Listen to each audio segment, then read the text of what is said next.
خیلی خوب دوستان، من بهرادم و توی این ویدیو میخوام بهت یاد بدم که چطور از شر عادتهای منفی خلاص شی. و یه قول بهت میدم، این یه ویدیوی راهکاری زرد نیست که بگم مثلا این کار بکن اون کار بکن. اینجا میخوام یه سری چیز بهت یاد بدم. بریم جلو. این ویدیو در تو میخوره اگه تو هم مثل محمد این ویژگی ها داری. محمد چه ویژگی داره؟ محمد یک اعتیاد شدید، یک عادت شدید به استفاده از گوشی، یوتیوب، فیلم، سریال، آهنگ، غذا، خواب یا هر چیز دیگه‌ای داره. به هر حال یه چیزی یا چند تا چیز اینجا هستن که محمد به شدت ازشون استفاده میکنه و این استفاده ها به زندگیش آسیب میزنه. مثلا ممکنه محمد داخل روزی که امتحان داره بخواد زیاد بخوابه، یا محمد داخل شب قبل امتحان دائم داخل گوشیش باشه. میدونی چی میگم؟ این اعتیادها زندگی آدم رو هم میریزه، هم به خاطر اون وقتی که ازش میگیره و هم به خاطر اون تاثیر منفی که روی زندگیش داره. مثلا دارم میگم استفاده از گوشی هم ازت وقت میگیره و هم ذهنتو خسته میکنه. میدونی چی میگم؟ خیلی خوب. محمد سعی کرده از این کارها دل بکنه، سعی کرده گوشی بذاره کنار، سعی کرده صبح زود بیدار شه، سعی کرده یوتیوب دیگه نبینه، فیلم نبینه، آهنگ گوش نده، با دوستاش نره بیرون، ولی نشده. یه مدت شده، یکی دو روز شده، ولی بعدش دوباره شکست خورده. نه مثلا یه هفته دووم مرده، نه یه ماه دووم مرده، ولی بعدش دوباره برگشته به همون عادتای اشتباهش و همش با خودش میگه که این آخرین باره. دیگه من قرار نیست از این گوشی استفاده کنم، دیگه من قرار نیست داخل فلان سایت برم، دیگه من قرار نیست زمان بذارم و مثلا 4 ساعت داخل گوشی باشم، فقط 5 دقیقه طول میکشه. هی به خودش قول میده، میگه که این آخرین باره، یا اینکه این بار دیگه اونقدر طول نمیکشه، این بار زود بیدار میشم، یا اینکه این بار دیگه اونقدر نمیخوابم. ولی جواب نمیگیره، ولی بعدش دوباره اون عادت منفی جا میزنه. خب اگه تو هم مثل اومدی، من کمکت میکنم. داخل این ویدیو قرار یاد بدم که چطور عادتهای منفی رو بذاری کنار و از سراغ عادتهای مثبت بری. و همونطور که قول دادم قرار نیست زرد باشه، قراره چیزایی بهت بگم که واقعا به درد میخوره. این ویدیو واسه کی هست و واسه کی نیست؟ اگه تو عادت بدی داری که میخوای حلش کنی، واقعا میخوای حلش کنی، به عبارت بهتر اینطوری نیست که بگی صرفا ببینم چی میشه، حالا اگه خواستم، اگه شد، اگه نشد. نه، اگه واقعا به سطوح اومدی و میخوای حلش کنی. اگه این ویدیوی سوم یوتیوبت یا بیشتر، یعنی چی؟ یعنی که آقا اگه قبل از این دو تا ویدیو هم دیده بودی، به عبارت بهتر اگه تو داری چند تا ویدیو رو پشت سر هم مثلا بینج واچ میکنی یا پشت سر هم میبینی، این ویژگی بدی. خب این خودش یک نشانه از اعتیاد به یوتیوبه. اگه از ساعت گوشیت یا از اسکرین تایمت راضی نیستی، یعنی اسکرین تایم خب یک زمانی داره دیگه، اگه از این قضیه راضی نیستی و اگه حس می‌کنی که نمیتونی از عادت‌های بدت دست برداری، اگه تلاش کردی و نشده مثل محمد، ولی اگه تو از این شرایط راضی هستی، میگه اوکی مثلا دارم 3-4 ساعت از گوشی استفاده میکنم ولی درسم هم میخونم، خب این اوکی. میدونی در این شرایطی که تو از این قضیه راضی هستی، نمیخواد عوضش کنی. اینکه چقدر راضیت میکنه و چقدر راضی نمیکنه فرق داره ها، ولی اینکه راضی هستی یا نه به خود بستگی داره. ممکنه یکی باشه از 8 ساعت استفاده از گوشی هم راضی باشه، ممکنه یکی باشه که از این ساعت هم ناراضی باشه. سوالی تو راضی هستی یا نه. اگه راضی هستی ویدیو برات نمیخوره احتمالاً. اگه دنبال انگیزه زرد میگردی، اگه دنبال اینکه بگم تو قوی، تو همیشه میتونی، فلانی تونست، بهمانی تونست، آره همه رو تونستن، تو هم میتونی، این ویدیو به درد نمیخوره احتمالاً. میدونی اگه دنبال اینکه انگیزه بهت بدم درس بخونی، ویدیوهای قبلی قرار بود کمکت بکنن، نکردم. اینا نمیتونه بکنه. انگیزه نراتن یه روز جواب میده بهت. قرار نیست بهت کمک کنه. اگه فقط دنبال راه حلی، اگه فقط دنبال اینکه بیام مثلا 20 راه حل لیست کنم، راه حل 1 تا 20 رو بخونم واسه تو بگی خب من این 20 رو اجرا میکنم، اگه دنبال اینی همین الان سرچ کن راه حل جدایی از گوشی داخل اینترنت یا یه همچین چیزی. How do I put my phone away؟ یه همچین چیزی رو سرچ کن داخل اینترنت و راه حل واسط میاد، راه حلی که میباره اصلا از همه جا راه حل میاد. دنبال راه حلی برو سراغ اون. راه حل قرار نیست بهت جواب بده. اگه راه حل جواب میداد تا الان مشکل حل شده بود. راه حل قرار نیست بهت جواب بده. این چرا راه حل قرار نیست بهت جواب بده؟ چون که راه حل رو ریختن. چاقی رژیم بگیر، بدن ضعیفه ورزش کن، خوابت بده صبح زود بخواب، شب زود بخواب که صبح زود بیدار بشی. راه حل همه جا ریختن. من قراره چه راه کار بدم، من قراره چیزی یادت بدم. اگه دنبال راهکاری، اگه دنبال راه حلی، برو سراغ ویدیو بعدی. و اگه نمیخوای کاری واسش بکنی، یعنی یا من راضی هم نیستم ولی همچین نمیخوام کاری واسش بکنم، هستم صرفا، اوکی کارش نمیتونم بکنم. اگه کاری هم نمیخوای بکنی و دنبال اینکه من با این ویدیو دیدن یک چه میدونم یک انرژی به تو انتقال بدم که این مشکل حل شه، بازم قراره اتفاق بیفته. متاسفم. خب این آقایی که داره اینجا حرف میزنه، گفتم بچه‌ها من بهرادم، پارسا بهرادم. من در زمان المپیاد و کنکورم اعتیاد شدید داشتم به یوتیوب، خیلی یوتیوب میدم، به میم های تلگرام به شدت وابسته بودم، یعنی یه زمان خیلی زیادی من بیشتر از 100 تا کانال میم داخل تلگرام بودش.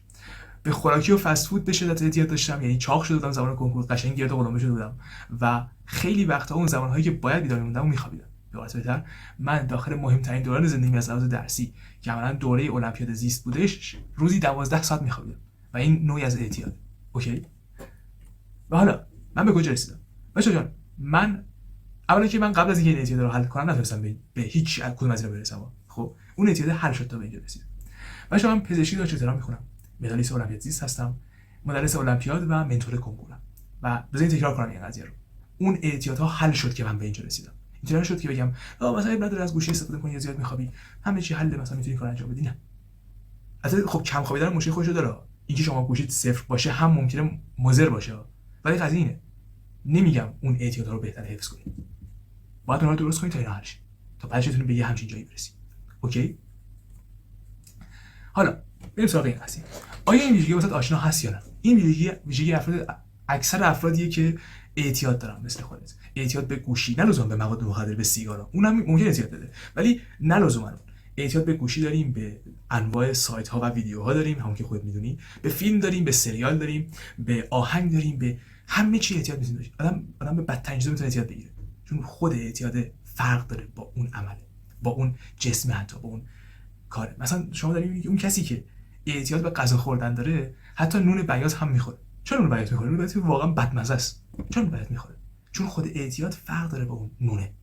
چون اعتیاد ریشش فرق میکنه. تو نونو بدمزه تر کنی، تلخ هم کنی، بهش بدی بازم قراره بخوره. چون اعتیاد فرق داره با عمل، با اون جسم یا با اون کار. خود کانسپت اعتیاد، ایده اعتیاد یه چیز متفاوتیه. اگه تو به اسکرین تایمت نگاه میکنی و تعجب میکنی، این احتمالاً یک ساین بده، یک ویژگی یا یک نشونه بده. یعنی چی؟ مثلا نگاه میکنی گوشی میگی من روز 5 ساعت داخل گوشی بودم، فکر می‌کردم فقط 2 ساعته. این یعنی که وقتی وارد گوشی میشی یادت میره، زمان از دستت خارج میشه. یکی از ویژگی‌های اعتیادات. شما وقتی مثلا دارم سیگار میکشی، الان احتمالاً قراره زمان از دستت خارج بشه. اینکه زمان از دستت خارج میشه، زمان از دستت در میره، یکی از ویژگی‌های اعتیاد هست. اینکه میدونی نباید این کارو انجام بدی. آقا خودمونی میدونی نباید صبح دیر بیدار شی، ولی بازم دیر بیدار شی. یا امروز بخوام از فردا واسش میکنم. این دفعه هم گوشیمو چک کنم، زود 5 دقیقه تمامش میکنم. هر چیزی. میدونی این کارو نباید انجام بدی، ولی انگار یه چیزی هی انقدر انگولکت میکنه که درش مجبور بشی این کارو انجام بدی. اگه بخواد قول میدی آقا این بار آخره. این بار دیگه فقط 5 دقیقه از گوشی استفاده میکنم. ولی بعدش شکست میخوری. همه سال ویدیو واسه تو. اگه چند بار قسم خوردی که بذاری کنار، اگه چند بار همه راهکارا رو امتحان کردی، مثلا گفتی آقا گوشی‌ام میذارم داخل اون یکی اتاق، درش هم قفل میکنم، چه میدونم صبح با فلان زنگ از خواب بیدار میشم که هیچ وقت خواب نداره، 4 کیلو قهوه میخورم واسه خودم و باز هم جواب نداده و از یه مدت دوباره برگشتی، متوجهم چی میگی. چون که راهکار به تنهایی قرار نیست جواب بده. و دلیلش اینه که بلد نیستی. راهکارها رو بلدی، یا راهکارهای زرد و همیشگی رو بلدی، ولی واقعیتش بلد نیستی. نمیدونی اعتیاد چی اصلا. صرفا میگی فلان کس گفت گوشی بذارم داخل مثلا کشو، منم میذارم، ولی یه هفته بعد دوباره میری سراغش. نه، یه روز بعد دوباره میری سراغش. میدونی وا اون اصل ماجرا بلد نیستی. و من اینجام که اصل ماجرا واسه توضیح دادم. این خیلی مهمه. زور زدن جواب نمیده. بچه‌ها جان، الان از هر کسی، از هر مشاور کنکوری بخواید راجع به دیسیپلین بپرسی، میگه دیسیپلین خیلی مهمه. بعد میپرسی چجوری دیسیپلین ایجاد کنم، میگه تو باید خودت رو مجبور کنی که صبح زود از خواب پاشی و خودت رو مجبور کنی که گوشی بذاری کنار و خودت رو مجبور کنی که چه میدونم مثلا هر کاری که اون میگه انجام بدی. خودت رو مجبور کنی که غذا نخوری، خودت رو مجبور کنی که ورزش کنی. جواب نمیده. آزمایش‌هایی به شدت زیادی روش انجام شده. جواب نمیده. اراده، دیسیپلین و انگیزه فعلا جواب نمیده. انگیزه لازمه. تو باید یک انگیزه پیدا کنی که اون اول گوشی بذاری کنار. مثلا بگی آقا من دیگه خسته شدم از این گوشی، میخوام بذارمش کنار. ولی این به طور کلی جواب نمیده. میدونی اراده هم لازمه. یعنی مثلا آقا شما که یه سری جاها با قدرت اراده بتونی خودت رو کنترل کنی، در طول مدت شکست میخوره. در طول مدت از بین میره. چرا؟ چون باعث ایگو دیپلیشن میشه. ایگو دیپلیشن خیلی موضوع مهمه. ایگو دیپلیشن واقعا موضوع مهمه. چیه قضیه؟ ایگو دیپلیشن یعنی وقتی که شما میخوای خودت رو مهار کنی، خودت رو کنترل کنی، انگار انرژی مغزیت کم میشه. یه بار دیگه میگم، وقتی تو میخوای خودت رو کنترل کنی، انرژی مغزیت کم میشه. از کجا میدونیم؟ از اینجا میدونیم که دو دسته آدم خب یه سری مسئله ریاضی دارن حل کنن. مسئله شبیه هم بود. اوکی، صرفا تعداد زیادی مسائل رو خواستیم ببینیم که اینا رو تا چند تاشو میتونن حل کنن یا تا کجا قرار ادامه بدن. اوکی، مسئله ریاضی یکسان. جلوی یکیشون شکلات گذاشتیم، گفتیم این شکلات رو نخور و جلوی یکیشون هیچی نذاشتیم. باید بهتر یکی باید خودش رو کنترل میکرد که شکلات نخوره، ولی یکی دیگه اینجوری که اوکی خب باید هر مسئله حل کنم. از اون کی تعداد مسئله بیشتری حل کرد؟ جواب اون کسی که شکلات جلوش نبود 2 برابر اون کسی که شکلات جلوش بود مسئله حل کرد. به عبارت بهتر حل کردن مسئله ریاضی که یک فرآیندی که خب انرژی بر از ذهن، از مغز، اگه دور از اجسامی باشه که باعث میشه تو بخوای خودتو کنترل کنی، جوابش بهتره. تو بهتر میتونی حلش کنی. بذار بهتر بگمش. اگه شکلات جلوت باشه و تو بخوای خودتو کنترل کنی سمت شکلات نری، اون موقع انرژی ذهنیت کم میشه و نمیتونی مسئله ریاضی حل کنی یا با قدرت کمتری مسئله ریاضی حل میکنی. هر جایی که بخوای جلوتو بگیری چه اتفاقی میفته؟ هر جایی یکی ازت بخواد که جلوی خودتو بگیری، چه داره مثلا سراغ گوشی نری، سراغ شکلات نری، سراغ غذا نری، سراغ خواب نری، هر جا بخوای خودتو نگه داری مهار کنی چه اتفاقی میفته؟ بهش میگن ایگو دیپلیشن. ایگو میشه، حالا ایگو معانی متفاوتی داشته باشه. ایگو میشه شخص یا فرد، دیپلیشن میشه تخلیه شدن، انگار تو تخلیه میشی. میدونی میگم؟ و این قضیه خیلی مهمه که اگه تو بخوای بر اساس اراده کار کنی، یه هفته قراره جواب بده، بعدش دیگه تخلیه میشی، بعدش دیگه تموم میشه، یه جایی میشکنی، یه جایی ول میکنی. اراده اینجا جواب نمیده به خاطر ایگو دیپلیشن. به خاطر این موضوع خیلی مهمتر، به خاطر اینکه خب بذار بررسی کنیم چی میشه که آدم میره سراغ گوشی. میدونی محمد چرا میره سراغ گوشی؟ محمد به خاطر میره سراغ گوشی که نشسته داره درس میخونه، مثلا نشسته پشت لپتاپ داره ویدیو آموزشی میبینه، بعد یه صدای پشت گوشش میگه بریم سراغ گوشی. محمد میگه نه این چه حرفیه، معلومه که نمیره سراغ گوشی، داریم درس میخونیم. 5 دقیقه دیگه دوباره اون صدا میگه من بریم سراغ گوشی. میگه نه معلومه که نه نمیره سراغ گوشی. دوباره اون صدا میاد، 5 دقیقه دیگه میاد، میگه محمد ممکنه فلانی پیام داده باشه بریم سراغ گوشی چک بکنیم. میگه نه نمیریم. نه 5 دقیقه دیگه دوباره هم اتفاق میفته. میگه ببین محمد اون کانالی که خیلی دوست داشتی چکش کنی ممکنه پیام داده باشه، خیلی مهمه، میتونی چکش کنی الان سری، 5 دقیقه است فقط. میگه نه این درس رو بخونم بعدش. همینطوری 5 دقیقه بگذره چی میشه؟ یک جای قدرت اون صدای خیلی زیاد میشه و زور محمد کاهش پیدا میکنه. این نه تنها اون ایگو دیپلیشن اتفاق میفته، اون تخلیه ذهنی اتفاق میفته، بلکه همزمان قدرت صدا هم بیشتر میشه. هر بار صدای انگار زیرکتر میشه. میگه فقط 5 دقیقه است، فقط چک کنیم ببینیم اون پیام داده یا نه، فقط یه استوری چک کنم، فقط ببینم اون یوتیوبر مورد علاقم ویدیوشو گذاشته یا نه، همین فقط ببینم، اصلا نمیخوام مثلا نگاش کنم، فقط اومده یا نه. هی اون وسوسه‌هاش زیرکانه‌تر میشه، هی بهتر وسوسه میکنه، هی زورش بیشتر میشه. میگه ببین دیگه برو گوشی چک کن، زود باش. واسه همین اراده جواب نمیده، چون اراده مثل یک باتری تخلیه میشه، ولی این مثل یک آتیشه، روشن میشه و تقویت میشه. و اینکه تو وقتی بخوای اینو هولش بدی کنار، سرکوبش کنی، قرار قوی‌تر بیاد. مثل چی؟ مثل یک حکومتی که میخواد مردمش رو سرکوب کنه. چه اتفاقی میفته؟ اگه یک حکومت بخواد دائم مردم رو سرکوب کنه چی میشه؟ مردم دفعه اول یک اعتراض میکنن، دفعه دوم بیشتر اعتراض میکنن، دفعه سوم شدیدتر اعتراض میکنن. و اینطوری میشه که اصلا جنگ داخلی وجود میاد. چون حکومت هی محکمتر سرکوب میکنه، مردم هی محکمتر اصطلاحاً ربل میکنن، شورش میکنن. چرا؟ همین قضیه داخل مغز آدم هست دیگه. تو هر چی بخوای خودت رو محکمتر سرکوب کنی، که نه من گوشی نمیرم، قراره اون صدای داخل ذهنت هم محکمتر برگرده بگه نه باید بری سراغ گوشی. اوکی؟ تلاش و تصمیم لازمه، اراده لازمه، اون انگیزه لازمه، اون تصمیم اولیه لازمه، ولی کافی نیست هیچ وقت. بایستی یاد بگیری سیستم سازی کنی، بایستی یاد بگیری که محیط رو طوری تغییر بدی و رفتارت رو طوری تغییر بدی که نیاز به اون اراده سنگین نداشته باشی. اراده اونقدر لازم نیست دوست من. اراده یه روز، 2 روز، 1 هفته جوابه، نه تمام مدت. اوکی؟ واسه اینکه راهکارش رو بفهمی، واسه اینکه بفهمی قضیه چیه، اول باید ببینی که چرا نمیشه. خیلی از ماها امتحان کردیم دیگه. من خودم بارها در دوران کنکورم گفتم دیگه گوشیو میذارم کنار، دیگه فیلمو نمیبینم. من بچه‌ها من چند بار، من فکر کنم 4 بار در دوران رپیدو کنکورم بریکینگ بد رو دیدم. 2 بارم وایکینگ کار دیدم و تعداد بسیار باری اصلا نمیدونم چند بار، ولی بریکینگ بد نه بیگ بنگ تئوری رو دیدم. خب قاطی کردم. و قضیه که هر بار میگفتم آقا این دیگه قسمت آخره، این من دیگه قرار نیست ببینم، ولی هر بار هم میدیدمش. چرا؟ چون وقتی میگه شروع میکنم و من این رو مهار میکنم، دیگه سراغ تبلت نمیرم، دیگه سراغ لپتاپ نمیرم، دیگه برکنار دانلود نمیکنم. این شروعش یه چیزه، ولی ادامه دادنش یه جای دیگه است، اصلا یه مهارت دیگه است. ما استاد شروع کردنیم. هی میگم مهمترین قدم شروع کنی همه چی خوب میشه، ولی واقعیت اینه که اون قدم خوب نمیشه. همه چیز شروع کردن نیست، یه بخش بزرگیش ادامه دادنه. میدونی چی میگم؟ ادامه دادن اصلا یک بحث جداست نسبت شروع کردن، چون مشکل حفظ اون تغییر است، نه ایجاد تغییر.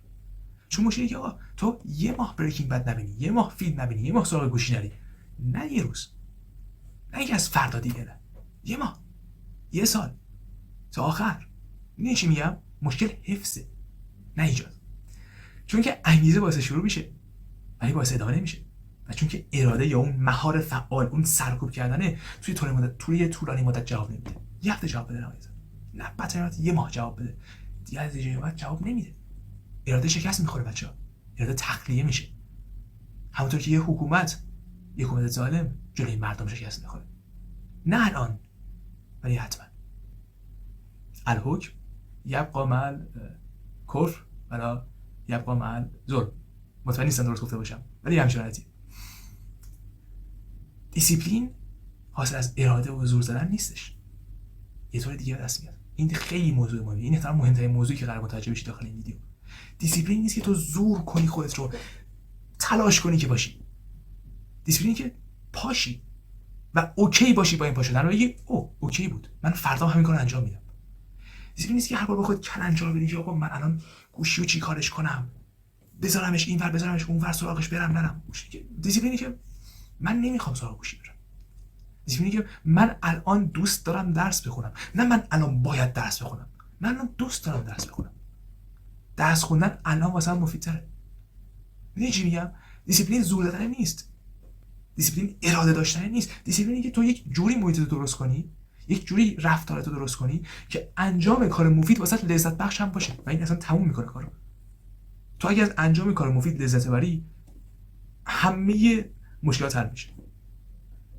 چون که میگی خب من از درس خوندن لذت میبرم و درس میخونم و خستم نمیشم چون بهم خوش میگذره. میشه میگم اگه این اتفاق بیفته تقریبا همه مشکلات حل میشه، چون هم بهت خوش میگذره، هم پیشرفت میکنی، هم علاقه داری، هم اراده داری، هم خدا رو داری، هم قربان داری. ولی از اینکه باید اینجا برسی، باید طوری محیط رو تغییر بدی، باید طوری رفتار رو تغییر بدی که اینجا برسی. حالا که فهمیدیم مشکل کجاست و داریم که باید چیکار کنیم، خودمون بچه‌ها هر جایی هر تغییر محیطی میتونه باعث ادامه دارتر شدن اون عادتی بشه که میخوای ایجاد کنی، یا میتونه باعث قطع اون عادتی بشه که میخوای از بینش ببری. یه بار دیگه میگم هر تغییر محیطی میخوای از درس خوندن، مثلا از خونه بر کتابخونه، از کتابخونه بیار خونه، چه میدونم، از کتابخونه بر مدرسه، از این برای کتابخونه بر اون برای کتابخونه. میز تو مثلا این میز رو از اونجا بیار اینجا، صندلی تو با هم عوض کن، چه میدونم، هر تغییر محیطی این آزمایش شده روش. بذارید بگم آدم‌هایی که خونه‌شون رو عوض میکنن احتمال خیلی بیشتری داره که بخوان کارهای همگام با محیط زیست بیشتری انجام بدن. همون آدم‌ها اگه یه سال از عوض کردن خونه‌شون بگذره دیگه عادتشون عوض نمی‌کنن. مثلا میگن آقا شما می‌خوای در مصرف برق صرفه‌جویی کنی و مثلا این کار رو انجام بدی، اگه اون فرد تازه از خونه عوض کردنش گذشته باشه میگه آره من با این قضیه اوکی. اگه یه سال گذشته باشه میگه نه، به طور میانگین دیگه عادتاً، ولی خب اثر خیلی زیادی داره. پس بچه‌ها محیطتون رو عوض کنید. همون اول آقا یک موضوعی می‌خوای تغییر بدی، یک حالتی می‌خوای تغییر بدی، یه بخشی از محیط رو عوض کن. یه بخشی از محیطی که قابل دیدن باشه رو عوض کن. یه موضوع اصلی اینه که محیط عوض بشه.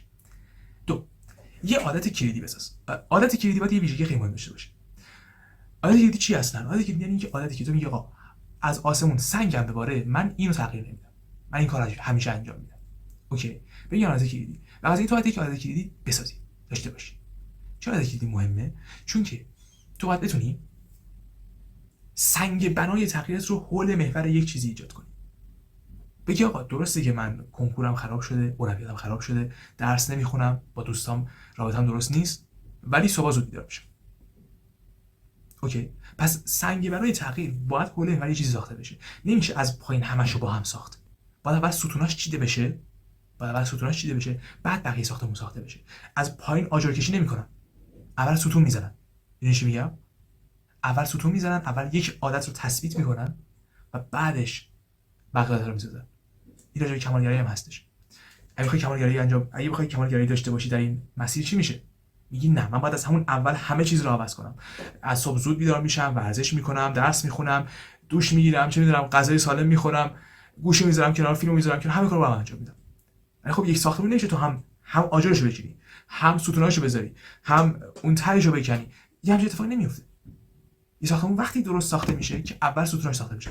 اول یک عادت باید ایجاد کنی. چه عادتی؟ عادتی که یک، از انجام دادنش لذتی بری. اگه ورزش دوست داری ورزش نکن. اگه دوست داری صبح زود باشی، این رو نذار اون عادت اولیت. بعد یک عادتی باشه، یک کاری باشه که از انجام دادنش لذتی بری. اگه دوست داری کتاب بخونی، کتاب بخون. بگو آقا من روزی 20 دقیقه در این محل، در این زمان کتاب میخونم. اگه دوست داری چه بدونم ساز بزنی، ساز بزن. اگه دوست داری نقاشی کنی، به هنر برسی، هر کاری دوست داری انجام بدی، انجام بده. اگه دوست داری یک ویدیو آموزشی متفاوت ببینی، ببین. ولی باید یک کاری باشه که دوستش داری. مهمتر از همه، یک، باید اون کار رو دوست داشته باشی. دو، بایستی اون کار قابل دیدن باشه. میدونی؟ یا بهتر، بایستی نتیجهش رو بتونی حس کنی. بایستی یک نشونه ای از انجام شدنش داشته باشی. بذار اینطوری بگم. میدونی چرا خمیر دندون اون حس سرد شدن نعنایی بهت میده؟ دیدی که خمیر دندون وقتی آدم میکشه، بعدش دهنش خنک میشه. انگار یه حس سرمایی داره. میدونی اون حس سرمایه چه تأثیری داره روی اون مواد نخ دندون؟ خمیر دندون. اون حس سرمایه هیچ تأثیری روی سلامت دندون شما نداره. میشه خمیر دندون هایی ساخت که اون حس سرمایه رو نمیدن، اون حس مینت رو ندارن، اون حس نعنا رو ندارن و کاملا همونطوری دندون شما درست میکنه، تمیز میکنه. فقط قضیه اون خمیر دندون ها باعث ایجاد عادت مسواک زدن نمیشه. یه بار دیگه میگم، اون حس سرما، اون نعنای فقط واسه این اونجاست که تو بگی دهنم خنک شد، پس یعنی این کار انجام شده. یک نشونه از انجام شدنش دریافت کنی. کف شامپو هم همینه. اینو من از دکتر موکی یاد گرفتم، نمیدونستم خودم. ولی کف شامپو هم ویژگیش اینه که کف میکنه و کف نکنه با هم فرقی نداره. واسه بهتر شامپوهایی میشه ساخت که کف نمیکنن و همون مقدار تمیز کننده و سالم کننده هستن. چرا کف میکنه؟ مثلا نگاه کنی میگی کف حساسا موام تمیز شد. اوکی، کف شامپو، سرمایه نخ دندون و خیلی از چیزای دیگه، بوی خوب صابون هم همینه. چرا؟ چون که اینها هم یک نشونه به تو میدن که یکی آها اون کاری که می‌خواستم انجام بدم انجام شد. می‌دونی چی میگم؟ پس بعد این یک نشونه بهت بده. مثلا دارم میگم اگه عادت اینه که صبح زود بیدار شی، نشونهش میتونه این باشه که صبح زود بیدار شی و به دوستت پیام بدی که ساعت 7 صبح من پا شدم. نشونه است دیگه. مثلا اون حس رو ایجاد میکنه که او پس من این کاری باید انجام بدم که نشون داده بشه که من صبح پا شدم. مثلا دارم میگم اگه هدف اینه که غذا بخوری یا یه غذای خاصی رو بخوری، میتونی ظرف‌های تمام شده اون غذا رو یه جایی نگه داری. مثلا دارم اگه یه غذای بیرونی می‌خوای بخوری، هر چی مثلا فرض کن عادتش شیرموز خوردنه، از بیرون خواهی شیرموز بخری بخوری، میتونی اون بطری شیرموز رو نگه داری واسه خودت. صرفا واسه اینکه یه کار انجام شد. می‌دونی اون نشونه باید باشه. اگه نباشه، نه دوش میگیری، نه دستاتو با صابون میشوری و نه خمیر دندون استفاده می‌کنی. این نشونه باید باشه که عادت ساخته بشه. و ویژگی سوم اون عادت کلیدی چیه؟ اینکه قابل به اشتراک گذاشتن باشه. به واسطه باید بدونی پوزش بدی. خودمونی جواب میده خیلی وقتا. بعد بتونی بگی که آقا ناکن من صبح زود بیدار شدم. بعد بتونی بگی ناکن دهنم بو نمیده. بعد بتونی بگی ناکن موهام چقدر مثلا خوشحالت شده. بعد بتونی بگی که آقا ناکن من ورزش می‌کنم بدنم اومده مثلا بهتر شده. باید نشونه داشته باشه و نشونهش هم باید همون موقع مشخص شه. مثلا دارم میگم واسه ورزش، اگه تو بخوای ورزش کنی بدن 1 الی 2 ماه بعد تازه شروع می‌کنه تغییر کردن. خب نشونهش دیر مشخص میشه. ولی مسواک زدن نشونهش همون موقع مشخص میشه. صبح زود بیدار شدن و مثلا پیام دادن به دوستت نشونهش همون موقع مشخص میشه. بعد نشونهش رو همون موقع بتونی بقیه انتقال بدی. تا بعدش بتونی اون اصطلاحاً پابلیک ریلیشنز رو بگیری، بعد اون رابطه اجتماعی رو بگیری تا بعدش اون بتونه حلت بده که عادتت رو بیشتر ادامه بدی. اوکی، پس اون عادت کلیدی واسه ویژگی داشته باشه. یک باید دوستش داشته باشی. خب کار سخت و الکی نبردی، باید کاری باشه که دوستش داری. اوکی. دو، بایستی یک نشونه هر بار بهت بده، مثل حس خنک شدن دهن. و سه، بایستی بتونی نشونه رو به اشتراک بذاری. این گزینه سومش تاثیرش کمتره ولی خب بازم مهمه. ولی یک کدومش خیلی مهمه. نشونه و لذت خیلی مهمه. حواست به این قضیه باشه. کمالگرایی چرا نابودت میکنه؟ چون که اگه بخوای همه کار باید انجام بدی و همه کارا رو همیشه در بهترین حالت انجام بدی، قراره جواب بده این کار. راجع به کمالگرایی فعلا توضیح خاصی ندادم، ولی خب میدن در آینده در ویدیوهای بعدی منظورم. نشونه ها رو دور کن. این نشونه با اون نشونه فرق داره. یه سری نشونه پایان داریم، یه سری نشونه آغاز داریم. مثلا دارم میگم من اگه آب لیوان رو ببینم اینجا، این نشونه آغاز، یعنی که خب حس میکنم تشنمه، شروع کنم آب خوردن. اگه گوشی ببینم اینجا، این نشونه آغازه، حس میکنم که نیاز به گوشی دارم، میرم سراغ گوشی. باید نشونه های آغاز رو دور کنی و در محیط تو این کار رو انجام بدی اکتیولی. یعنی این همون قضیه که میگه آقا گوشی رو دور کن که نشونه آغاز دور بشه. خب ولی این به تنهایی معمولا جواب نمیده. چرا؟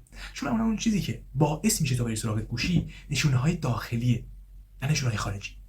خود گوشی هم ممکنه باعث این قضیه بشه، ولی خیلی وقتا میگی یه حس بدی دارم، یه حس اصطلاحاً اجیتیشن بهش میگن، حس ناراحتی، حس اذیت شدن دارم. انگار الان اینجا که نشستم یه چیزی داره من انگولک میکنه، نمیتونم اینجا بشینم. خب بعد برم سراغ گوشی که بردارم میگم آها آخه اشتیاق دارم کار انجام بدم. خب بعد بتونی که اون حس اجیتیشن، حس اذیت شدن رو کنترل کنی. بعد بتونی که اون نشونه رو کنترل کنی. نشونه داخلی خیلی مهم‌تره نشونه خارجی. برات بهتر اگه قرار بود مشکل با نشونه خارجی حل بشه، احتمال حل شده بود تو الان. می‌تونی گوشی بذاری کنار، می‌تونی غذا رو دور کنی از خودت، می‌تونی خیلی از کارهای دیگه رو انجام بدی. قرار بود راهکار بدیم اینجا. قرار داریم که باید چیکار کنی دقیقاً. باید نشونه داخلی رو کنترل کنی. چطور؟ هر وقت ببین دو حالت داریم. یا می‌تونی نشونه رو دور کنی، مثلا دارم اگه نشونه استفاده از گوشی نشونه داخلیه، نشونه آغازت اون حس اضطرابه، یکی از کارهایی که می‌تونی انجام بدی که از اون اضطراب دور بشی. مثلا دارم میگم اگه هر وقت مثلا یکی از اقوام تو می‌بینی، بعدش حس اضطرابی می‌کنی، بعدش میری سراغ گوشی، خب اون اقوام رو نبین دیگه. می‌دونی چی میگم؟ پس در مرحله اول سعی کن نشونه‌ها داخلی رو ایجاد نکنی کلا. اون حس اضطرابی ایجاد نشه کلا. ولی در مرحله دوم اگه میگی آقا من نمیتونم این اضطراب رو کنترلش کنم، باید یه سری راهکار جایگزین، عادت جایگزین پیدا کنیم واسه اون قضیه. به عبارت بهتر، هر وقت من حس اضطراب کردم، در حالت عادی قرار برم سراغ گوشی. در حالت غیر عادی میگم پیانو اینجاست، برم دو تا مثلا گیت پیانو بزنم، دو تا آهنگ بزنم. هر وقت حس اضطراب کردم در حالت عادی برم سراغ گوشی، یا میگم نه حساب کردی برو یه لیوان آب بخور. هر وقت حس اضطراب کردم چیکار کنم؟ مثلا آقا پاشو دو قدم راه برو. حس اضطراب داری الان، نمیتونی درس بخونی، پاشو راه برو. عبرت ولی قضیه اینه دقیقاً که آقا باید یک عادت جایگزین پیدا کنی. و ویژگی اصلی عادت جایگزین چیه؟ قابل انجام باید باشه. باید بتونی طول مدت انجامش بدی. به عبارت بهتر باید ازش خوشت بیاد. اگه بگی من هر بار که حس اضطراب بهم دست داد میرم 20 تا بشین پاشو میزنم و از بشین پاشو بدت بیاد، قرار نیست این کارو انجام بدی. چرا سختش میکنی؟ اراده قرار نیست جواب بده. یه روز جواب بده، دو روز جواب بده، یه هفته جواب بده، یه ماه جواب بده. نمیتونه جواب بده. اراده تخلیه میشه. پس آقا برای اینکه اون نشونه های داخلی رو کنترل کنی، یکی از راهکارهای اصلی اینه که یک عادت جایگزین دوست داشتن ایجاد کنی. عادت جایگزین نباید بدتر از خود گوشیه باشه. مثلا تو میگی آقا مثلا دارم میگم فرض کن اینجوری بگیم، یا مثلا در عادی یه ساعت ممکنه از گوشی استفاده کنم، ولی خب الان گوشی میذارم کنار، میرم 3 ساعت میخوابم. خب این اتفاق خیلی اتفاق خوبی نیست دیگه. میشه میگم بعد از که اون عادت جایگزین باید مفید باشه و اصلا مهمتر باید لذت بخش باشه. حتی که مفید هم نبوده نداره، صرفا مضر نباشه، صرفا بدتر نباشه، کافی. ولی لذت بخش باشه، چیزی باشه که تو از انجامش لذتی ببری، چیزی باشه که تو دوست داری انجامش بدی. میدونی چی میگم؟ راه رفتن مثال خیلی خوبیه، ساز زدن مثال خیلی خوبیه، نقاشی کشیدن مثال خیلی خوبیه. صرفا نباید اون مضر بودن اعتیاد قلبی تو داشته باشه. و یکی از چیزهای اصلی که وجود داره این ویژگی اگر آنگاه یا if then. میگه آقا اگه شما عادت سازی کنی، باید حواست باشه یک سری نشونه از بیرون هستن که در عادی به وجود میاد. مثلا دارم میگم صبح خورشید میاد بالا، شب خورشید میاد پایین. خورشید نمیره بالا پایین، ما حرکت میکنیم، ولی خب دیگه چی؟ مثلا آقا ساعت 12 بشه عقربش میاد بالا، یا هر چیز دیگه. ساعت مثلا چه 4 عصر گوشی من زنگ میزنه مثلا. هر یه سری نشونه در محیط اتفاق میفته. این نشونه ها میتونن نشونه واسه زمان باشن مثل خورشید، نشونه واسه مثلا به تغییر مکان باشن. مثلا اینکه چه دارم صبح پا میشم میرم مدرسه. خب این تغییر مکانه و قضیه اینه خیلی خیلی خیلی عادتتون بهتر ساخته میشه، عادت جدیدتون بهتر ساخته میشه اگه اینطوری بشنم کنید که اگر خورشید آمد بالا و روز شد من بیدار میشم. چرا این قضیه مفیده؟ چون که دیگه کنترلش از شما خارجه. چرا کنترلش از شما خارج میشه و به خورشید واسطه میشه؟ به خاطر اینکه میگی خب من تصمیم ندارم. اگه خورشید تصمیم گرفت که صبح بالا نیاد اب نداره، من صبح از خواب بیدار نمیشم. چرا مهمه که ما تصمیم رو از خودمون بگیریم؟ چون تصمیم باعث این میشه، باعث ایگو دیپلیشن میشه، باعث تخلیه شخصی میشه، باعث ذهن تخلیه بشه. مثلا یه مثال واسه بزنم. میدونین چرا این شکلات‌های خوشمزه رو میذارن داخل فروشگاه‌های بزرگ؟ شکلات‌های خوشمزه میذارن دم اون محل تصفیه حساب. به خاطر اینکه تو وقتی میری داخل فروشگاه دور بزنی، اینو از من باز هم از دکتر مفید گرفتم. وقتی میری داخل فروشگاه دور بزنی، اون دور زدن، اون تصمیم گرفتن اینکه چی می‌خوای بخری، ذهنتو خسته می‌کنه. بعدش که میای سراغ تصفیه کردن حساب، این که چند تا شکلات اینجا هست. بعد نمی‌تونی خودتو کنترل کنی که من این شکلات رو نخرم، معمولا از اون شکلات بیشتر می‌خری. و حاشیه سود اینا، سودی که اون مغازه از این شکلات میگیره خیلی زیادتره. چی شد؟ ایگو دیپلیشن یا اون تخلیه انرژی ذهنی باعث شدش که تو تصمیم اشتباه بگیری. اینجا نه قضیه همینه. اگه تو هر بار بخوای تصمیم گیری کنی که آقا من چه میدونم صبح پاشم حالا نشم، این قرار اذیتت کنه. نباید تصمیم با تو باشه. هر وقت خورشید آمد بالا من پا میشم. هر وقت ساعت 12 شد من این کارو انجام میدم. هر وقت رفتم مدرسه من آن کارو انجام میدم. اگه دست خودت باشه اون قضیه میتونی کنترلش کنی. اوکی؟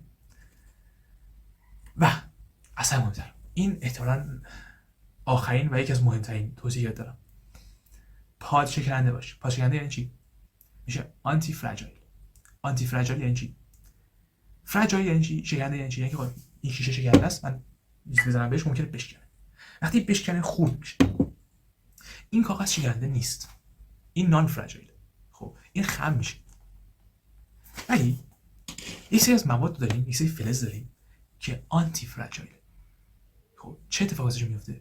اینها بعد از اینکه شکستن، بعد از اینکه آسیب دیدن، خودشون میتونن درست کنن به همون حالت قبلی برگردن. خیلی موضوع مهمیه. مثلا خودشون درست کنن به همون حالت قبلی برگردن. و ایده اینه چطور میتونن به حالت قبلی برگردن؟ خب اون فلزه، اون که هیچ نمیفهمه. ولی چطور یک آدم بعد اینکه اشتباه کرد میتونه به حالت قبلی برگرده؟ با فهمیدن و یاد گرفتن از اشتباهش. این خیلی موضوع مهمیه. آدم‌ها میتونن از اشتباهشون درس بگیرن و یاد بگیرن که من دیگه اون اشتباه نکنم. مثلا دارم میگم اگه تو عادتت اینه که صبح زود بیدار شی، میگی من دیشب 2 خوابیدم و امروز نتونستم صبح زود بیدار شم، حالا چیکار کنم؟ بزنم تو کلم بگم عادتم خراب شد؟ نه، یاد گرفتم که دیشب نباید 2 میخوابیدم. یا مثلا دارم میگم من دیشب ورزش کردم و امروز دیر بیدار شدم، پس ورزش نباید بذارم شب. اینکه من دیشب درسامو گذاشتم بمونه و شبش حالم خوب نبود به خاطر اینکه درسام مونده بود، خوابم خوب نشد، صبحش دیر بیدار شدم. بایستی یاد بگیری از اشتباهاتت. این از همه چی مهم‌تره. میدونی اگه 20 یه سری چیز مهم وجود داره که اون معتادی که میخوان ترک کنن، فرین ترک کردنشون اینجوریه که تلاش میکنن یه هفته بعد شکست میخورن، تلاش میکنن 2 ماه بعد شکست میخورن، تلاش میکنن 6 ماه بعد شکست میخورن. چرا این زمان طولانی تر میشه معمولا؟ به خاطر اینکه معمولا یاد میگیرن که آقا من از کجا شکست خوردم. میدونی قضیه اینه اگه یاد بگیری که از کجا شکست خوردی قرار کمکت کنه. اگه یاد بگیری که چی شد من اون کار رو انجام ندادم قرار کمکت کنه. و بنویس همه چیزو بنویس. یعنی آقا در یک روز صبح زود بیدار شدم، که شب دیر خوابیدم، یا اینکه مثلا چه میدونم شبش ورزش کردم، یا اینکه چه میدونم شبش با گوشی بازی کردم، یا اینکه چه میدونم شبش رفتم مهمونی، یا اینکه چه میدونم هر اتفاقی افتاد. یاد بگیر که چرا اون اتفاق نیفتاده. میدونی نگو ای وای بدبخت شدم دیگه عادت انجام نشد، همه چی از بین رفت. یاد بگیر که چرا عادت انجام نشد. بعدش حواست به اون قضیه باشه. همه چی تحت کنترل تو نیست. همه چی نیست میگی ای وای مثلا من باید اراده میکردم صبح پا میشدم. بس اراده تو نیست، بس دیشبته، بس محیطته، بس زمانشه. این چی میگم؟ دیشب تو کنترل کن، محیط تو کنترل کن. اون اراده جواب نمیده از اینجوری بعد.